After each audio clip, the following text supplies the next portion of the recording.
Today we got to talk about Devonta Smith committing to Alabama after reopening his recruitment as a commitment from Ohio State. And all that's coming up after the bumper. Don't be cornering me. Hold up. Time. You gotta help me with that corner shit.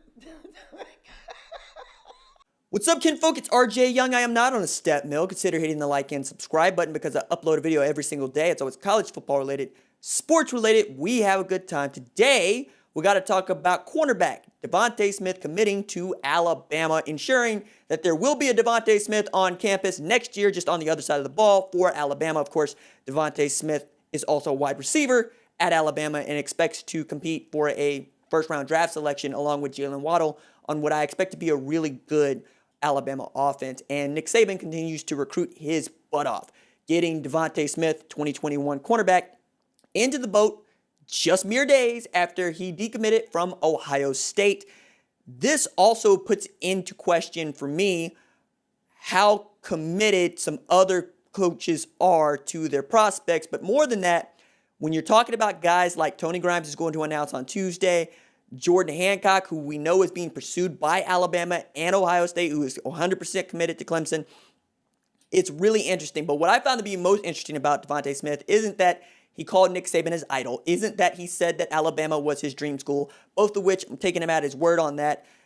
It's one that he decommitted from a class at Ohio State that is still trying to be one of the best of all time, but also was going to be perhaps the least valued recruit in that particular recruiting class, along with a number of defensive backs, and Kerry Combs is trying to stack defensive backs.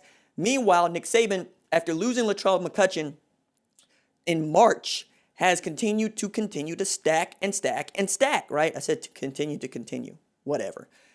But what I found to be most interesting about Devonta Smith's recruitment is Shaun Alexander. For those of you that don't know, Shaun Alexander is first cousins with Devonta Smith. And Shaun Alexander did not know that Devonta had an offer from Alabama until Nick Saban called Shaun and said, I need your help getting your cousin to commit to Alabama.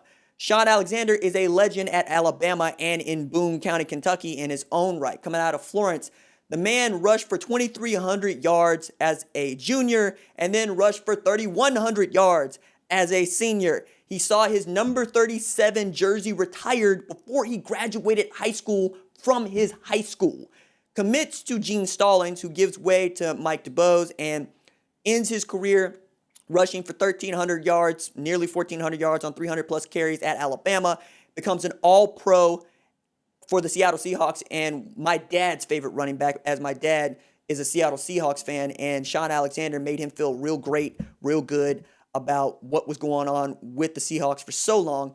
I know that Shaun Alexander had auditioned for a gig at ESPN as a part of the SEC Nation crew. I know that Jordan Rodgers got a gig there. I know that Ben Watson also interviewed for a gig there. So we'll see how this continues to function, because you know that ABC just signed a deal with SEC for its football content where they're going to take over the rights after CBS this year.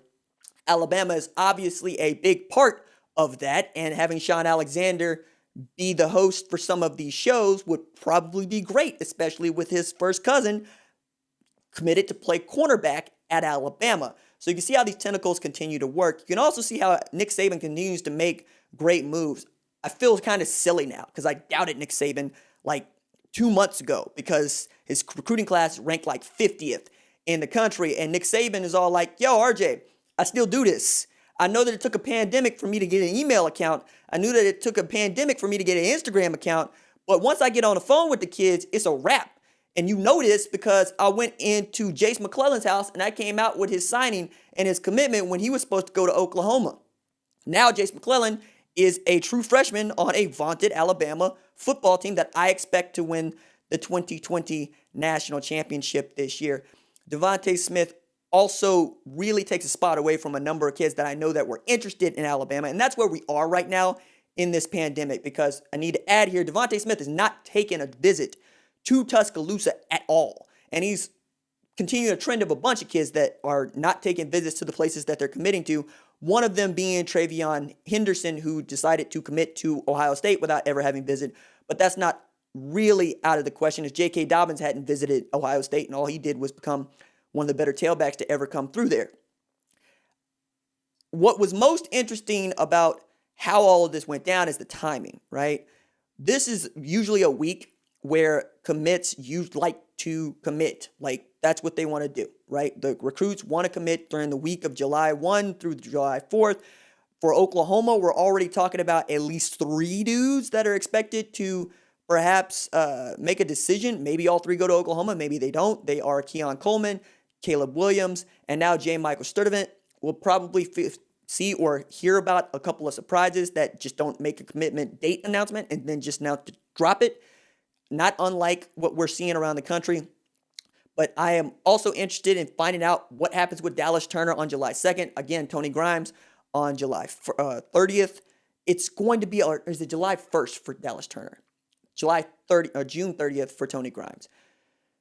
As for Devonta Smith, if you think that Alabama is the place for you to be, then you should be at Alabama. If you didn't think that was Ohio State, that's fine. But I also get feeling kind of skittish about what the numbers are. And that's really coming into conversation when I talk to the kids on and off the record. They're really concerned about 2 things.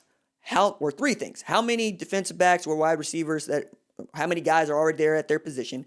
How many guys at their position are they recruiting? And how many are they going to take? And then how far away or close to home is it?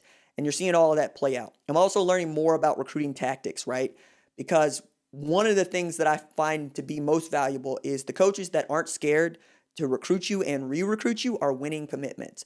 The coaches that want you to commit and not go anywhere else and they don't have to worry about you anymore because they don't have to work anymore, those guys are seeing guys that want to reopen their recruitment and or look elsewhere. Now, in as far as Ohio State, you might feel like you can trade up. And as far as Alabama, Nick Saban knows how to really recruit, but also Pete Gold and Carl Scott know how to develop, and that's what they're banking on with Devonta Smith. So kudos to him. Kudos to Saban for going to get Shaun Alexander to help him close. All right, that's it for me. Doses.